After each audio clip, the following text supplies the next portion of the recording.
The Vampire Who Had No Fangs, written by Chris Campeau, illustrated by Jessica Mata.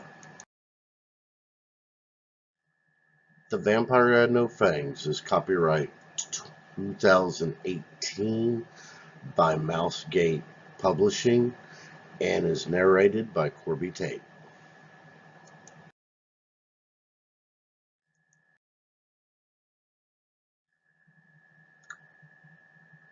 At a glance, Georgie Tombstone was an ordinary vampire, resembling all the rest. He had a long black cloak, slick dark hair, and wore a ruffled crimson vest. He had smooth pointy shoes, long jagged nails, and a face as white as chalk. But something about Georgie was missing, all right. You noticed it when he talked.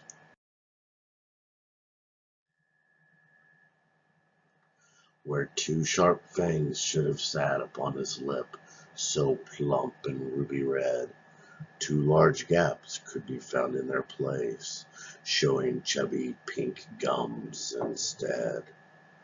At school, other vampires were sharpening their fangs for the scare contest next week, while in the corner sat fangless Georgie, alone and sad and meek.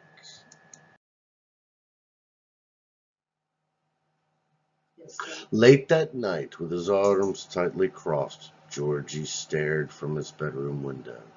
In his lap lay a furry little puppy, his pet wolf, Victor Vladimir Poe. "How can I be scary for the contest at school?" Georgie cried out to Victor, "when I haven't any fangs." Victor didn't seem too troubled by this notion. He just howled at the moon and sang.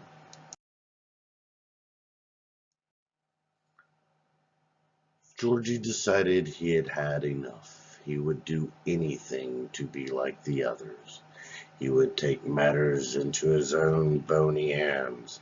He would get fangs one way or another. And with that thought, he leapt from the window and transformed into a bat. He flew across the sky, out over the mountains, to find a dentist and have a chat. The dentist lived in a hut in the woods and had a beard that hung to the floor. When he opened his mouth, he smiled at Georgie. "Wow, what fangs galore!" "No fangs at all?" the dentist asked, poking Georgie's empty spaces. "I've never seen a fangless vampire before. No fangs at all. Nothing. No traces." "There is a surgery," the old dentist said, "but dreadfully expensive." Without any money, Georgie left the office. He would have to be inventive.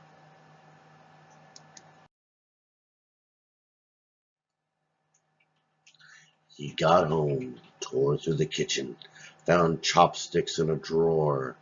He dipped them in glue, spun them in like screws, and proclaimed, "Fangless no more!" But without a reflection, Georgie couldn't inspect them, the fangs he thought to be flawless. And the next day at school, the vampires were cruel. They laughed and called him Walrus.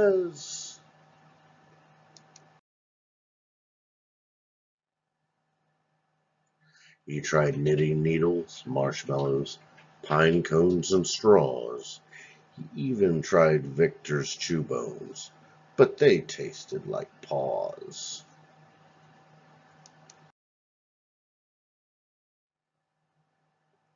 Without any luck, Georgie sat in his room, overwhelmed by a cloud of sorrow.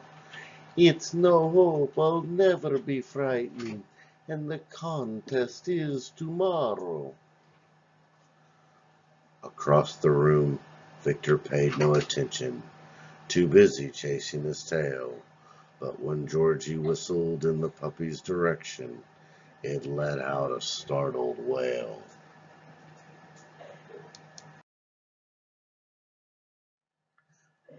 That's it, I know what I'll do, Georgie said as he sprang to his feet.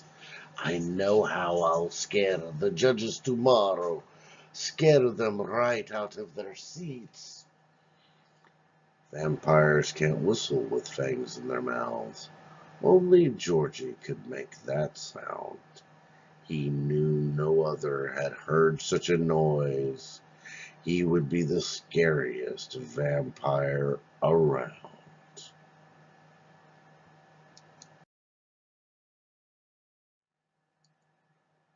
The next day on the stage, the kids went up one by one and snarled.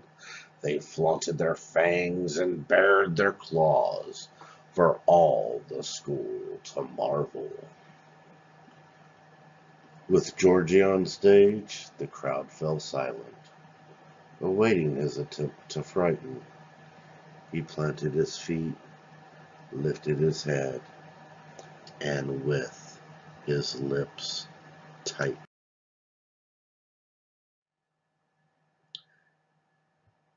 It was the grandest whistle you had ever heard, echoing throughout the room, and on the face of every vampire was a look of horror and doom.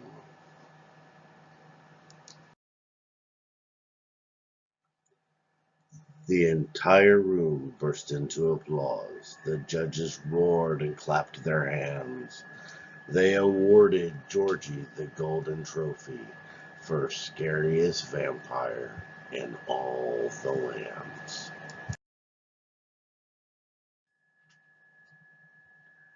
The end.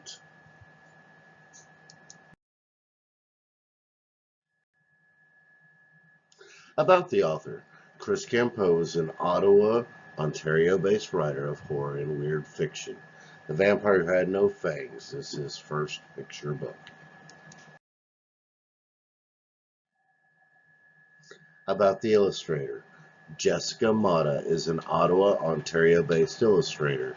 The Vampire Who Had No Fangs is her first picture book.